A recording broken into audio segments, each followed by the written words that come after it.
ചങ്കുറപ്പും എല്ലുറപ്പും നിന്റെ അത്രയും മറ്റൊരുത്തനും വരില്ല. എനിക്കറിയാടോ അത്. കാട്ടുകൊമ്പനോട് മല്ലയുദ്ധം പാടില്ല, വാരിക്കുഴി ഒരുക്കണം.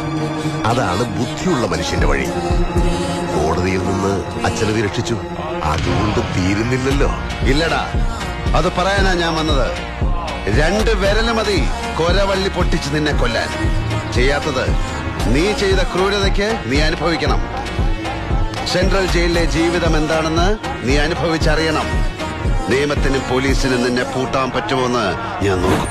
അവർക്ക് വേണ്ടത് ശിക്ഷിക്കാൻ ഒരു പ്രതിയാണെങ്കിൽ ഒന്നിനു പകരം 10 എണ്ണത്തിന് പവിത്രം കൊടുക്കും. എങ്കിൽ അന്ന് ഇന്ദുചൂടന്റെ കോടതി നിന്റെ കേസെടുക്കും. നിയമവും ന്യായാധിപനും ഞാൻ തന്നെയായിരിക്കും. കൊല്ലും ഞാൻ.